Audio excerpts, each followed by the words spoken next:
Pada kesempatan kali ini kita akan membahas satu materi bahasa kelas 7 semester genap, yaitu puisi rakyat.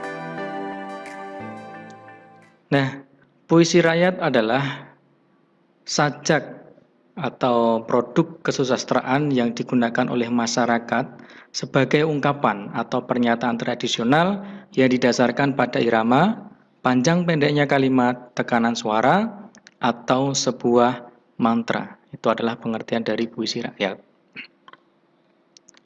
Jenis puisi rakyat, diantaranya yang pertama adalah pantun, ada syair, gurindam, seloka, talibun, karmina, dan terakhir mantra. Tetapi dalam kompetensi untuk kelas 7 ini, yang semester 2, kita akan membahas hanya 3 ya, yaitu pantun, syair, dan gurindam. Oke, langsung saja kita menuju ke pantun. Pantun adalah puisi Melayu yang mengakar dan membudaya dalam masyarakat. Pantun dikenal dengan banyak nama di berbagai bahasa di Nusantara. Tonton dari bahasa Tagalog, tuntun dari bahasa Jawa, pantun bahasa Toba, yang memiliki arti kurang lebih sama, yaitu suatu ucapan yang teratur, arahan yang mendidik, bentuk kesantunan. Pantun tersebar hampir di seluruh Indonesia. Fungsi pantun di semua daerah, baik Melayu, Sunda, Jawa, atau daerah lainnya, sama, yaitu untuk mendidik sambil menghibur. Itu adalah pantun. Ciri-ciri pantun. Yang pertama, tiap bait terdiri atas 4 baris atau larik. Tiap baris terdiri atas 8 sampai 12 suku kata. Jadi kalau kalian hitung tiap baris itu ya, kalian hitung suku kata, itu terdiri atas 8 sampai 12. Rima akhir setiap baris adalah AB-AB. Jelas pantun, karena pantun ciri-cirinya terikat. Rima atau persajakannya yaitu AB-AB. Kemudian baris pertama dan kedua merupakan sampiran. Baris ketiga dan keempat merupakan isi. Itu adalah ciri pantun. Nah, berikut ini adalah contoh-contoh pantun. Ada 4 pantun yang ditampilkan dalam layar. Pantun 1. Air surut memungut bayam, sayur diisi ke dalam kantung, jangan diikuti tabiat ayam, bertelur sebiji riuh sekampung. Nah, itu adalah contoh pantun 1.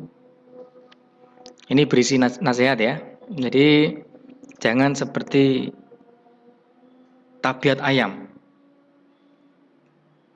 Bertelur sebiji, wah riuhnya sekampung. Jadi yang punya disebarkan, diberitahukan ke semua orang.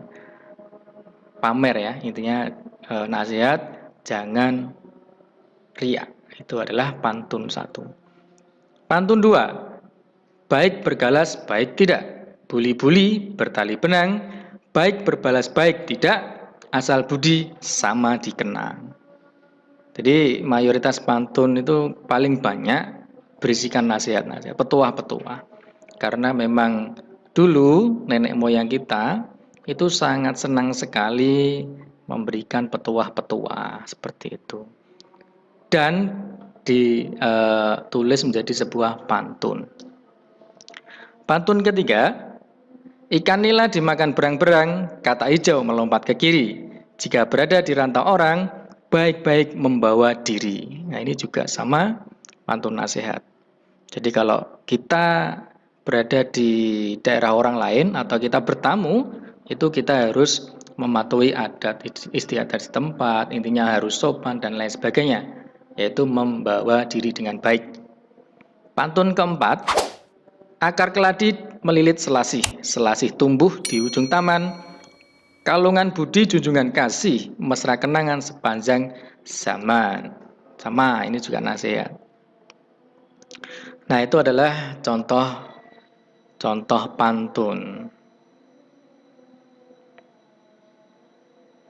Selanjutnya kita akan membahas syair.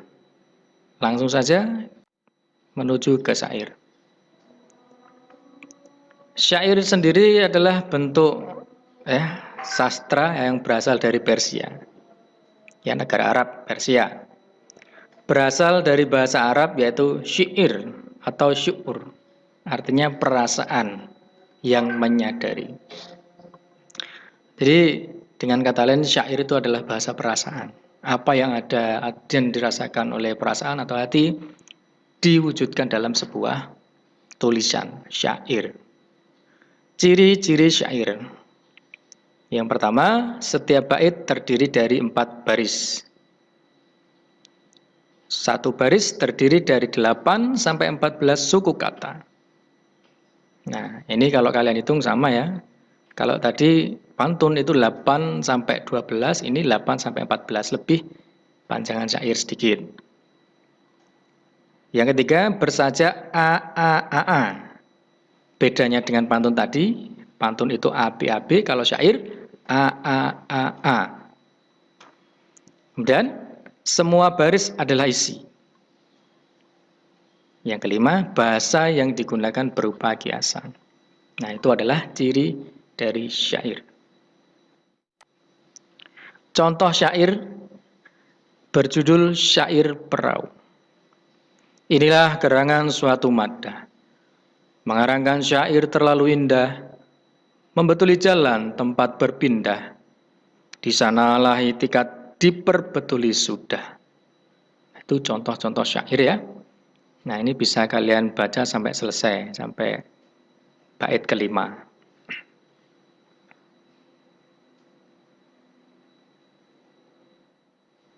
Nah, yang terakhir kita akan membahas apa itu gurindam. Gurindam berasal dari bahasa India, yaitu kirindam, artinya mula-mula atau perumpamaan. Gurindam syarat nilai agama dan moral. Jadi hampir sama ya, berisikan nasihat-nasihat, nilai-nilai agama, pesan moral, seperti itu. Contoh, pekerjaan marah jangan dibela, nanti hilang akal di kepala.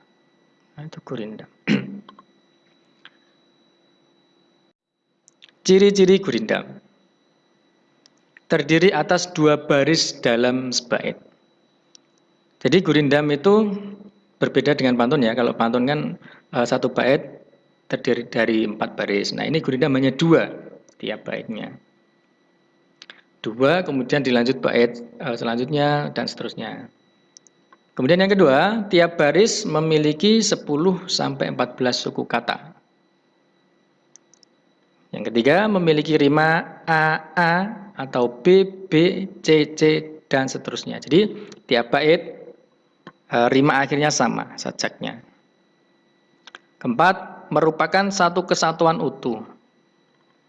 Nah, berbeda dengan pantun. Kalau pantun yang baris 1, 2 adalah sampiran atau soal, kemudian 3, 4 adalah isinya. Tetapi gurindam ini semuanya satu kesatuan utuh. Ya. Jadi seperti itu perbedaannya. Kemudian yang kelima, baris 1 merupakan soal, masalah atau perjanjian. Baris 2 berisi jawaban akibat dari masalah atau perjanjian baris 1. Yang keenam, isi gurindam berupa nasihat, filosofi hidup atau kata mutiara.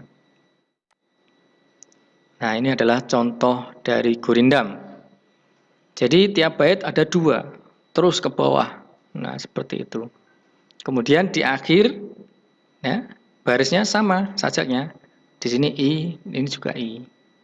Ya, A, B, C, dan seterusnya. Itu adalah contoh gurindam.